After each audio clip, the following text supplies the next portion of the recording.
How's it going, everybody? Merry Christmas to everyone and welcome back to the Puzzle channel. Today's video is a pretty exciting one as this is the next installment in the PSTOY series. So what is PSTOY, you ask? PSTOY stands for Puzzle Solving Tips of the Year. This is the first ever collaboration of some of the world's best mechanical puzzle creators here on YouTube, Instagram and TikTok, and it's a series that demonstrates some really fantastic puzzle solving tips to help you in your puzzle solving journey. If this is the first video you're watching as part of the series, make sure you click the link up above or a link down in the description to view all the other videos from all the amazing puzzle creators as part of this collaboration. For those viewers returning to the channel, welcome back. And for those of you who are seeing this for the first time, welcome. This is the Puzzle channel, and on this channel, we solve some really interesting, challenging puzzles. My puzzles of choice are the Cast Slide and the Cast Loop. All right, let's unbox them. My precious. Alright, so these puzzles have been chosen because I really believe that they demonstrate the tip I'm about to share. Not only are these two beautiful Hanayama puzzles that I have in my collection, but they're two puzzles that really help me demonstrate the puzzle solving tip I'm about to share. Now, whilst my tip is demonstrated best with these two puzzles, it can be applied across a broad range of puzzles and in fact can be applied to any puzzle that you're trying to solve. Alright, enough talking. What is my tip? When solving a mechanical puzzle, noting what does work is very important, but understanding what doesn't is just as valuable. Here, let me explain. Let's take the Hanayama Cast Loop for example. The objective of this puzzle is to rearrange these two pieces in a way that it creates a full continuous loop. Seems simple, right? But just like all Hanayama puzzles, this isn't always the case. Now, when we first inspect the puzzle, we see that it's linked by this sort of coil at the top here. We can undo it, we can re-rotate it, and it comes apart like this. When we go to solve the puzzle, our first instinct will be to try and put them together like this, and we see that that doesn't necessarily work. So we try and line up the coils again, and we do this, and we see that we're back in the original position where there's a misalignment here.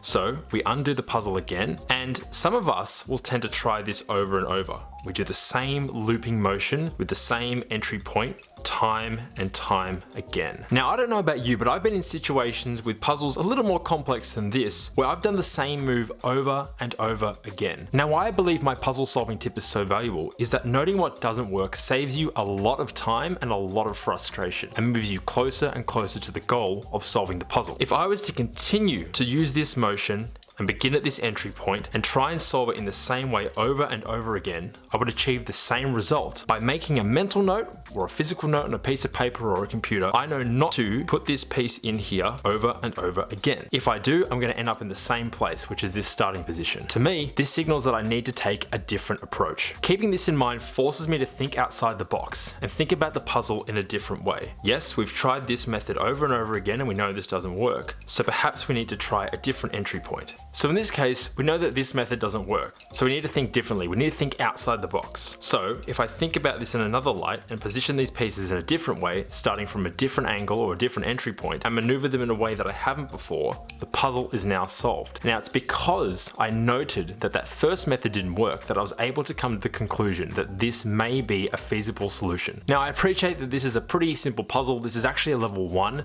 so it's the easiest type of puzzle that Hanayama makes. Let's get a harder puzzle to demonstrate the same tip over again. So let's take the Hanayama Cast Slide, a level 3 puzzle, and a little bit harder than the first puzzle I just showed. As you can see here, there's 3 moving parts. There's this center piece here, and these 2 outer pieces. Now, the object of this puzzle, like most Hanayama puzzles, is to disassemble and reassemble the puzzle. So as we can see here, I'm maneuvering it, and it's not coming apart. I continue to maneuver this center piece, and eventually, things slip away. I can now move these pieces freely and independent of each other, but they're still rotating around this centerpiece. Now, after some trial and error, I can see that things aren't going to come apart if I continue to do this over and over again. No matter how far I move, the pieces will continue to go back in their original position. I can move this centerpiece around, and if I move these pieces to the very end like I did at the beginning, I can just tell that the puzzle is not going to be solved.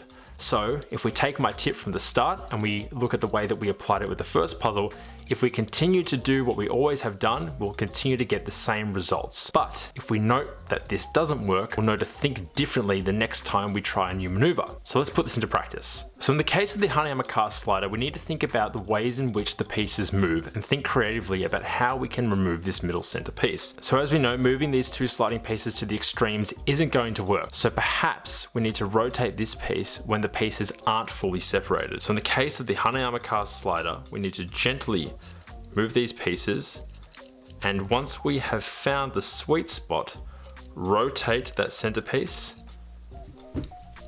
and the puzzle is now solved. Now for people out there that like solving puzzles on the fly, perhaps you would have spent hours, if not days, trying to work this out because you continue to do the same moves over and over. I know it does take some restraint and it can be difficult at first to not try things over and over again in fear of missing something or thinking you've skipped a step, but it's really important to note these things down because you can waste a lot of time doing the same things over and over without even realizing it. Now in this case, we knew that putting the two pieces to the ends of this centerpiece didn't work, and that would probably be along the way in which this piece is removed. Now, it would take some trial and error if you haven't solved this puzzle before to work this out. I've solved this before, so I knew where the sweet spot was, but when I first solved it, I tried at different increments and I would measure out where on this slide I was positioning the pieces and trying to rotate, and I'd also take note of which way I was rotating the piece as well. One way does work, one way doesn't. So these are the types of things that you need to note down to make sure that you're becoming an effective puzzle solver. Now, one of the great things I think is about this particular tip is it can be applied across the board to any particular kind of puzzle. A jigsaw puzzle, a mechanical puzzle, a sequential discovery puzzle, a assemble and disassemble puzzle like the Hanayama pieces you see here.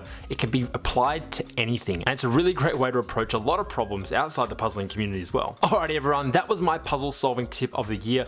I hope you enjoyed. Make sure you check back here on YouTube to see the next puzzle solving tip tomorrow. If you haven't already, please do subscribe, like, and leave a comment about the kinds of puzzling solving tips that you have and you'd like to share. I can't wait to see you in the next video.